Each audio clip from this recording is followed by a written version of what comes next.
Spectacular got canceled for this?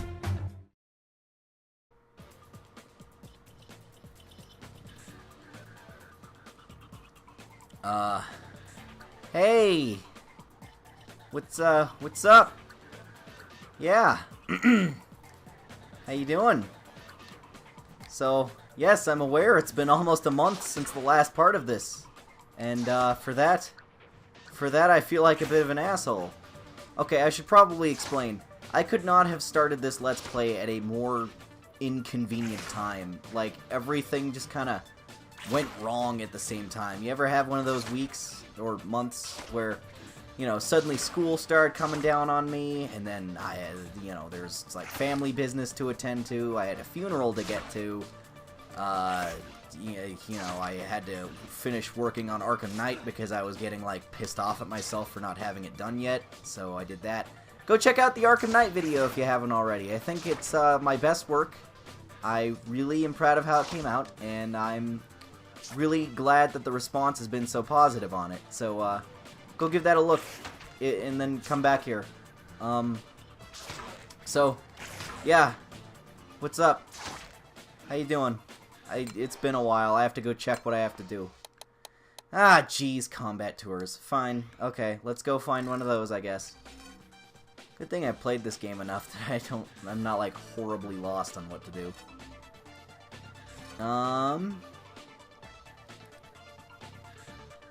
Where are the ones I haven't done yet? Alright, let's go do the one in this city.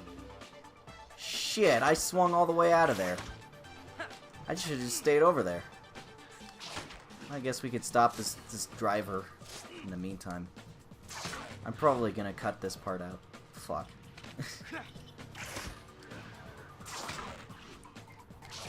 So, sorry about that. Parts will be coming out more frequently, and wow, clipping issues.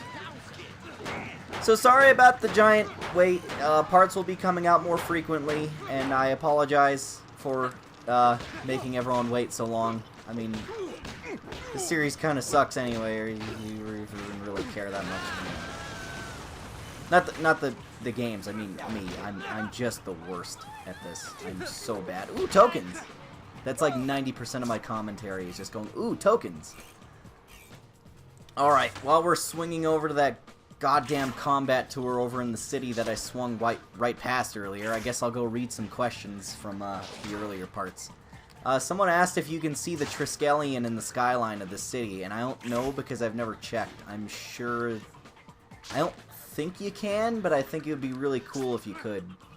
That's something I'll have to test later. What else? What are my favorite Spider-Man artists? Well, this is a loaded question, so I put together a whole list here. Boy, swinging and reading sucks. So, of course, Mark Bagley, he's awesome. Wow, I just went in a giant circle. Mark Bagley's fucking great. I love more of, like, classic art style stuff, you know, from, like, the 70s and 80s era. So, like, Alex Saviuk, John Romita, Michael Zeck, guys like that. And then the more modern stuff, like, closer to the 90s, like, Todd McFarlane, I like the way he drew Spider-Man, despite making fun of it in bad comic art. But, you know, he introduced a lot of neat concepts that a lot of people have kind of bit off of ever since, like, you know, making the spaghetti webs, as he calls them. And Eric Larson isn't too bad, too. How close am I to that thing? Oh, wait, look, there's one over here.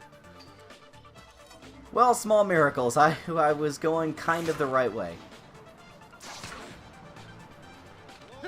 I also really like, yeah, like, Eric Larson is like Todd's style, but a little less crazy.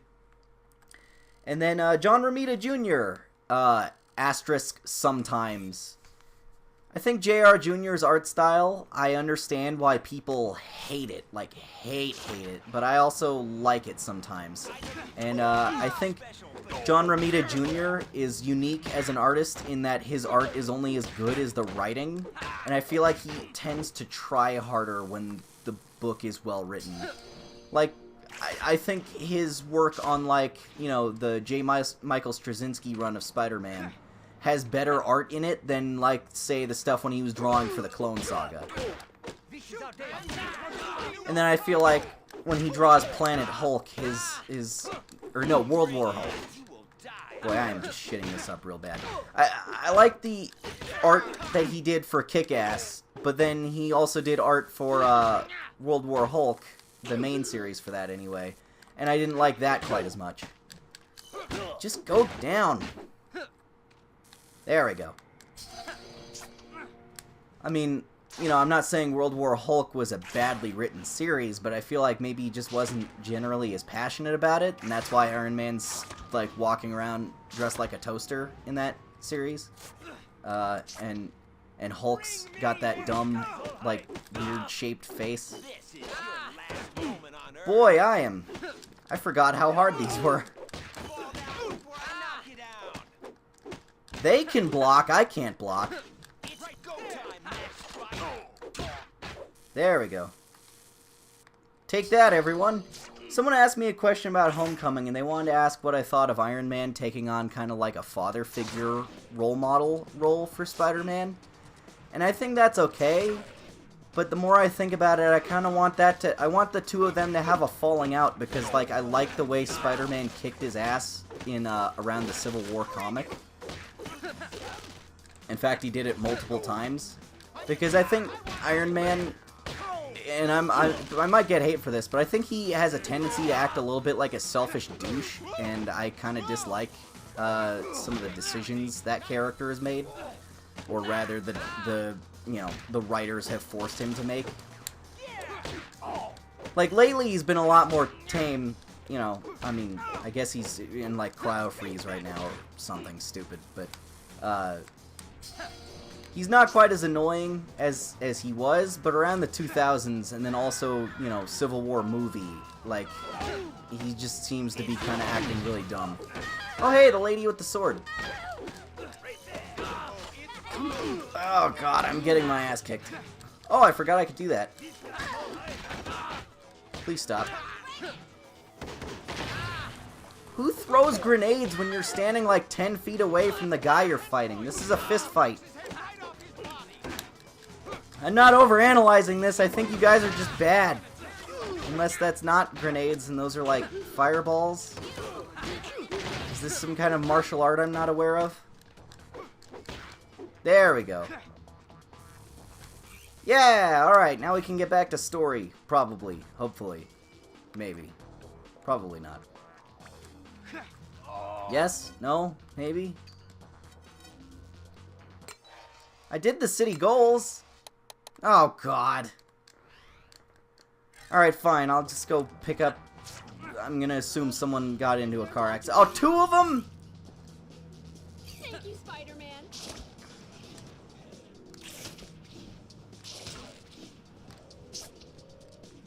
Boy, I don't know if I'm gonna be able to save both of them.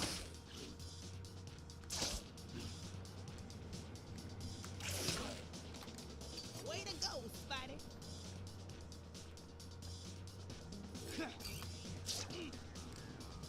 Ah, jeez. Ah, the panic's setting back in. Oh, boy. It's pretty impressive how it takes him like 15 seconds to get like 10 blocks. Then again, this version of New York City... Ooh, tokens! Oh, wait, no, that's... Never mind. Alright, but this version of New York is probably considerably smaller than the actual size of the city. You know, I never can tell exactly why New York looks different every video game you see it in. Is it just because, like, they've been lazier or more competent at modeling it? Or does the layout of the city change that often? Do they actually have location scouts go and, like, draw accurate maps? I mean, they could just, like... They could just look at Google Maps, like Google Earth, and then use that as the basis for the 3D model of the city, you know? Like, it wouldn't be that hard. Probably be really cool to have it be that accurate. I think that's what they did for The Division. But there's also the times where I'm assuming, just based on, like, how absurdly different some parts of the city is from one game to the next, that instead of having location scouts or having someone, like, actually make sure it was accurate, they just said, close enough, it looks something like this. Okay. Alright. Let's go have a shocking time. Oh god, I'm so sorry. That was really bad. I feel bad about that. Can we start over? Can I just start the whole Let's Play over? Alright, I'm gonna go back and delete all the older videos. Wake up.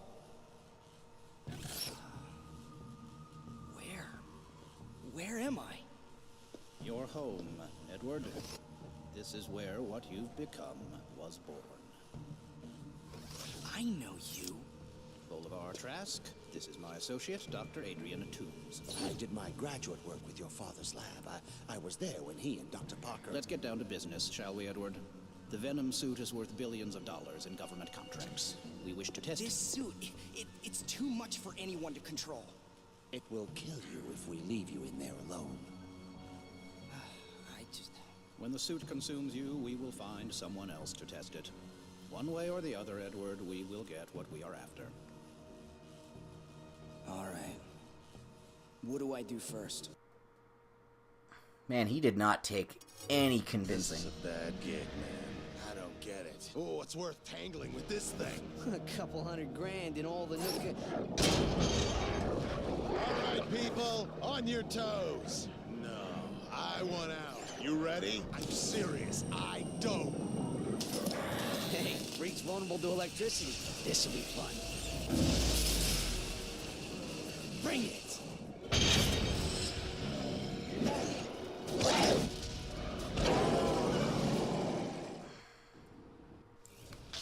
Alright, let's go, Electro.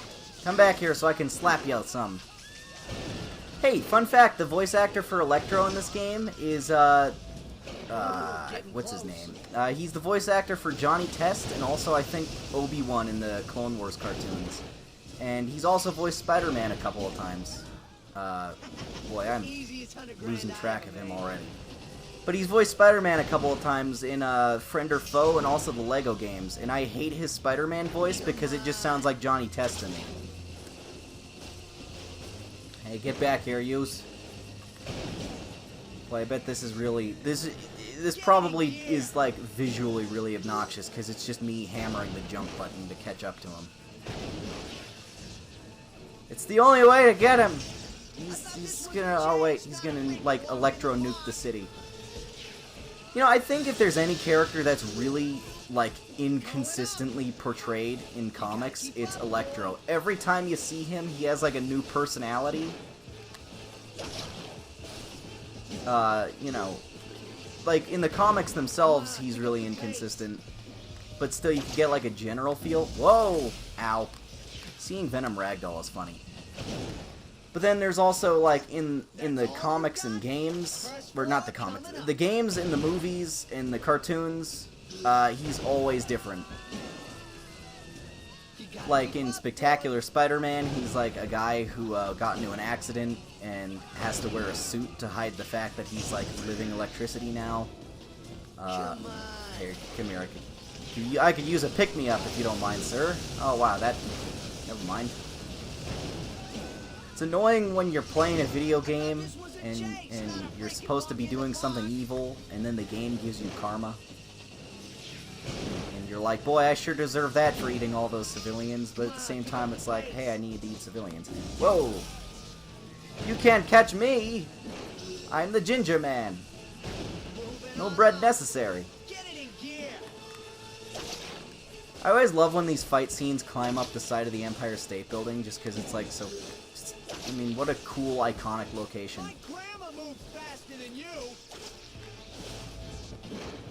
Fair enough.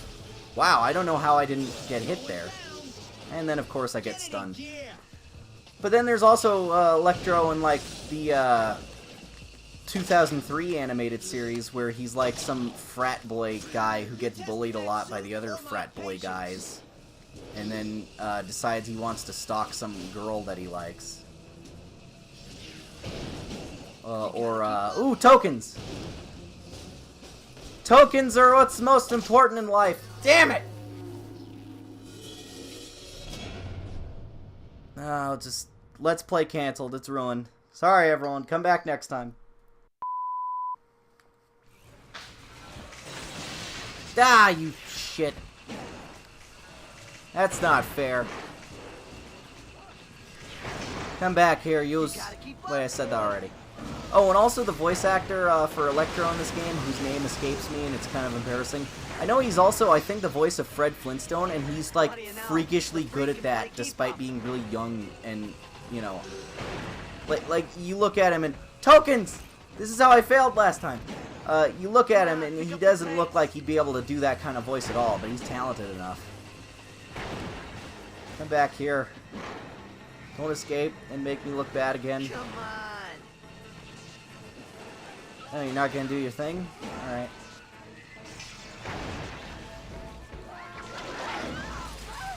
Oh, I was so close to hitting it. You dick. Hey, you know, I don't like the ultimate version of Electro that much. He's just kind of one note. But then again, the original version is too. Except he just has a... He has a costume that is both sillier and, I think, overall better. Like, I am totally fine with Electro's costume, just for the fact that it looks so good in Web of Shadows. Like, they made it believable and not silly. Whoa, whoa, whoa, whoa, go, go, go, go! That's all you got? That took way longer than I was expecting. Please don't... Oh, God. Oh, okay, there we go. But, in Web of Shadows, his costume looked pretty good, so I think it is possible to make it not look stupid. But then they always just kind of, like, cheat and make him, like, Dr. Manhattan sort of look-alike. You know, minus the giant swinging junk. And it's just, I don't know. It's not as cool. This was a chase, not a freaking walk in the park. Next stop. Like, to me, I'm a bit of a Puritan when it comes to costumes. Certainly there's some of them that look a lot, like, dumber in real life than they do. But I think if you have the right designers and talented enough people working on it, you can make any costume realistically look pretty good. If you just, like, rework it to fit in the real world. Like, Captain America's costume is pretty, like, stupid looking if you think about it. But in the first Avenger, they kind of designed it to look like military fatigues. And they even also, you know, paired... They paid a little bit of tribute to the way it was supposed to look with the way it, with the costume he was wearing during the segments at the play. And then, of course, like, if you watch the Bat in the Sun videos for, like, Wolverine... Whoa, don't electrocute me. Wolverine's costume can potentially look good on screen. I mean, hell, look at Batfleck's Batman costume is pretty fucking neat. Because it just went for, like, hey, let's make it look like the comics finally. Tokens! Like, I never really liked that urban combat armor design for Batman, even though it was more realistic. Please come back. Oh, shit. Oh, wait, no, I'm fine. Alright, cool.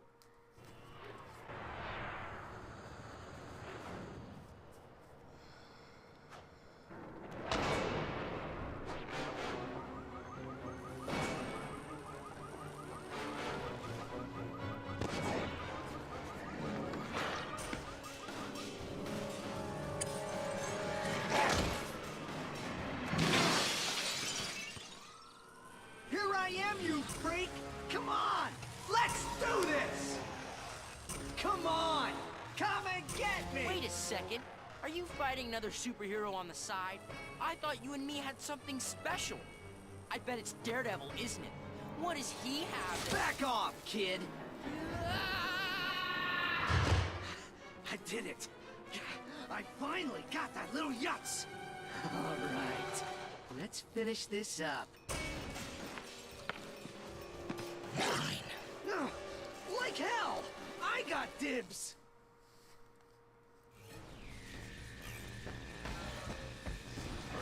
Alright, you stay away from my Spidey. You're gonna die! I'm supposed to be the one that strangles him to death. Oh god, please don't. Ah.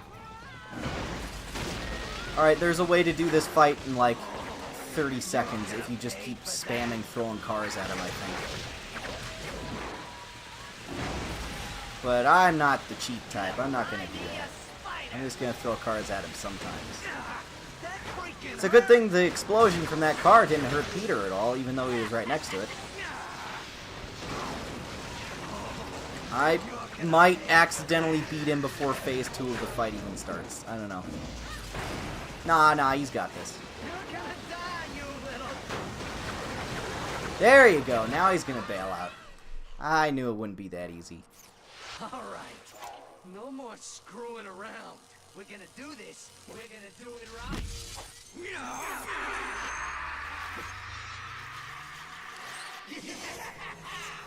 That's more like it. Hey, you know... Yeah, so for this phase of the fight, in order to keep him from regenerating, because he'll just keep absorbing light from the signs, you have to knock out the signs, and it thankfully auto-targets the cars to them when you just start chucking them. Because, like, if you didn't destroy any of those signs, this fight could go on a lot longer. Plus, you can just manually just take a swing at them, which is cool.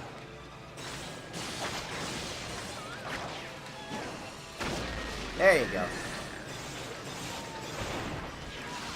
Oh yeah, I should feed. I am kind of monster hungry. I need to get some peoples. Let me destroy the sign first. I mean, Venom's making a real strong effort of it.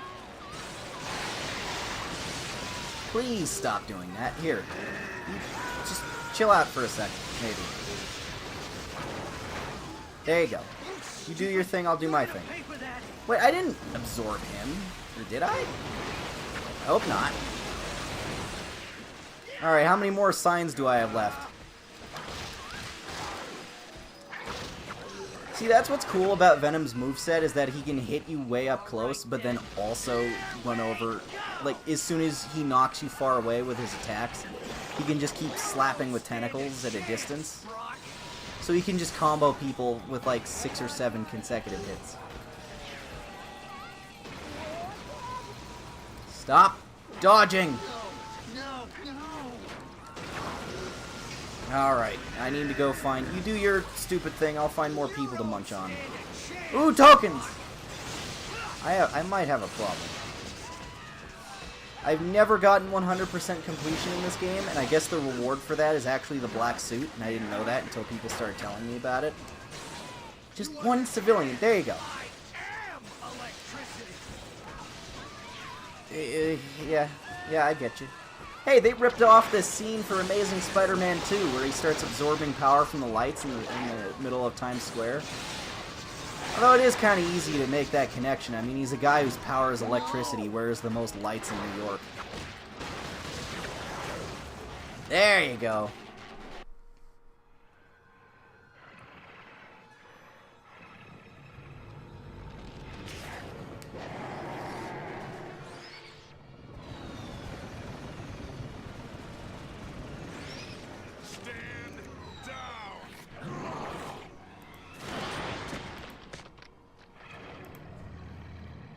Please.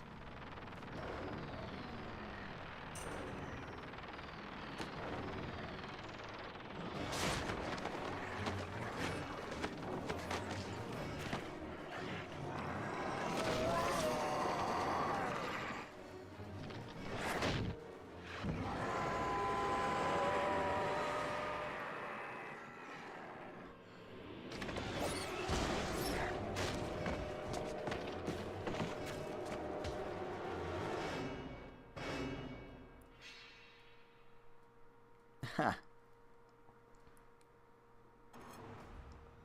Peter, come on, kiddo, wake up. What are you doing here? Come on, get up. Why can't you keep this electric guy you're supposed to be keeping in prison? And that lady, the silver lady that captured Eddie the other day. Why couldn't she? Peter, you need to calm. I need to quit getting almost killed by stupid people is what I need. Damn, he has a lanky neck. Boy, he's a skinny guy. Alright, can I do more attacks? One, yeah. No, same amount as always. So, yeah, I like that Nick Fury is in this game, and this was before, like, you know, really the ultimate version of Nick Fury kind of blew up in popularity. So, it was kind of strange seeing him in this game around that time, because shortly after this game, like, Ultimate Alliance would come out, and they would use the traditional one. And, you know, I think it's funny how they kind of technically made Black Nick Fury canon later by having him be the son of the White One. I think that's a perfectly acceptable way to work them both into continuity without, you know, rebooting the universe. It's a little funny that they both lost this, you know, an eye on the same side, but you know, whatever. But in this game, he's voiced by Dave Fennoy, who's Lee in the Walking Dead game. So, you know, I guess he tends to show up in these cel-shaded games a lot. His voice just reminds me of this art style, kind of. Alright, city goals. What do we gotta do next?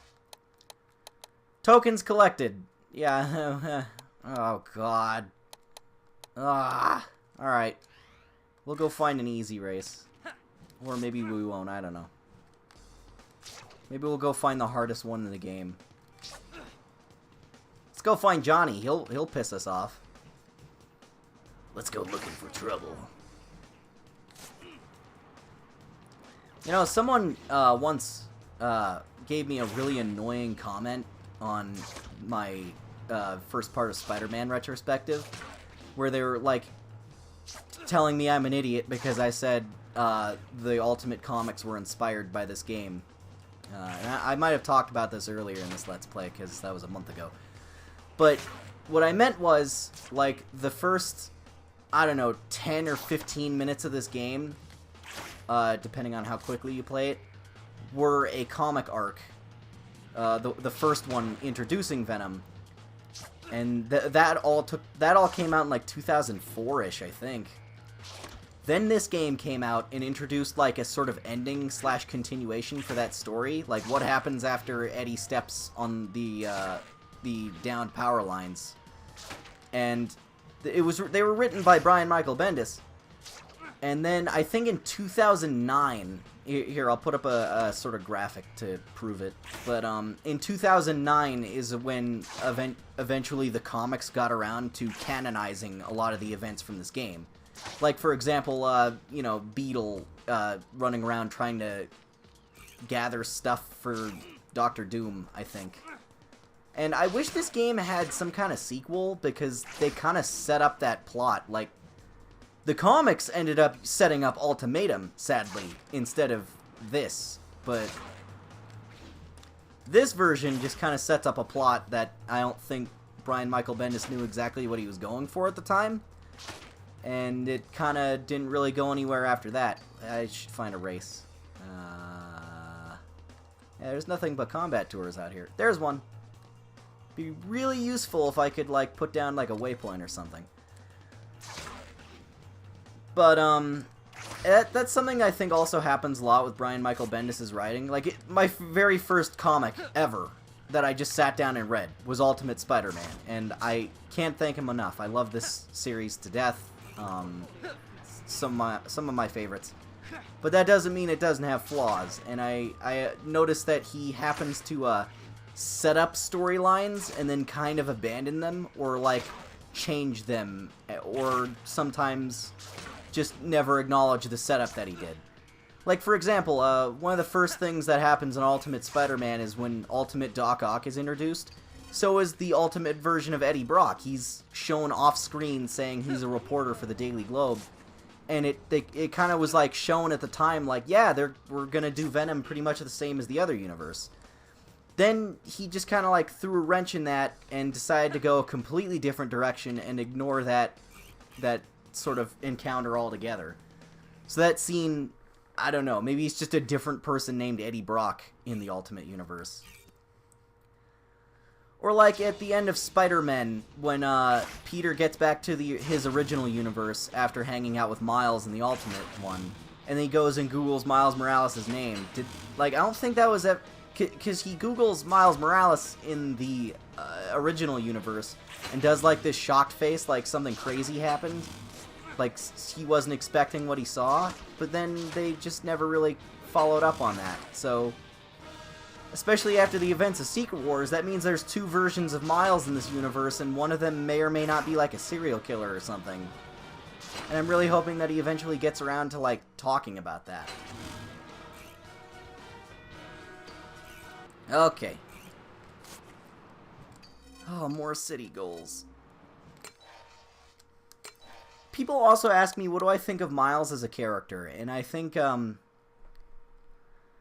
boy, this is gonna suck because I feel like I'm gonna get hate for this, but he's probably, like, my least favorite alternative Spider person.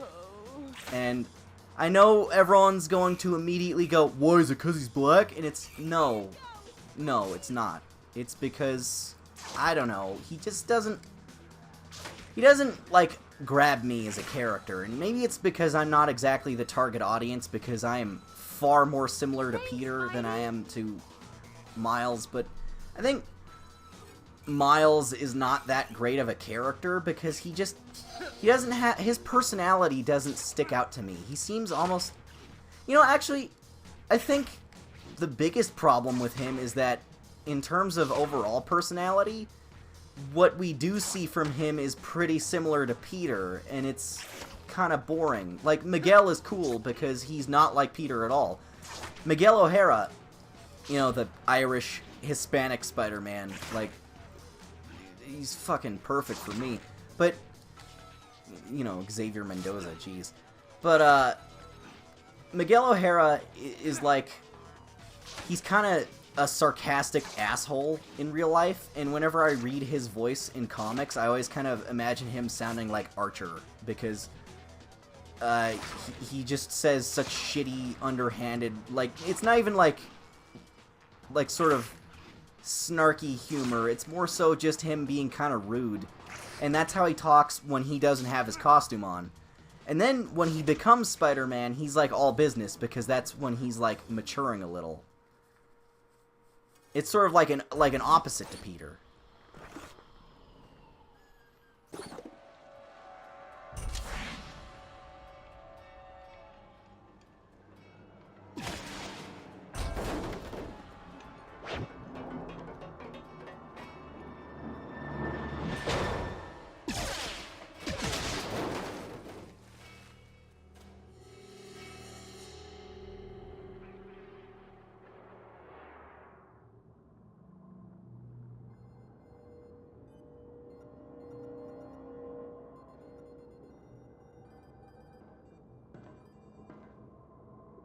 Target secured.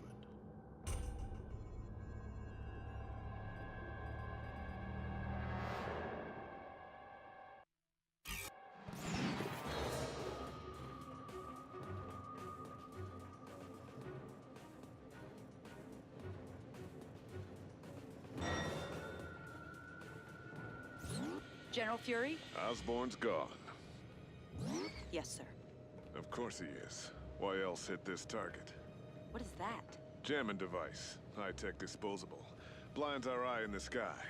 That's where we thought the boat had sunk. If Osborn is on the loose again, should we mobilize units around Parker? If we do our jobs, Parker will never even know this happened.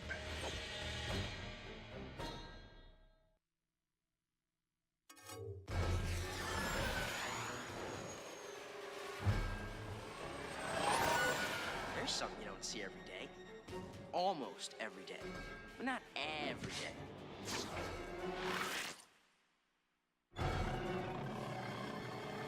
Hey! Where'd you get the cool suit? And by cool, I mean cumbersome and riveting. Don't take it too hard. I mean, clearly, as you can see, I'm kind of a costume design snob. Okay, fine. It's a nice suit. Sorry. Jeez. Alright, you know what? Maybe next time I'll finish off talking about Miles, because it's kind of a loaded topic and there's like a lot to say about it. So, we'll end this episode with an obnoxious-ass cliffhanger right after this ends. Alright, see you next time, losers! Skip Westcott is the best Spider-Man villain.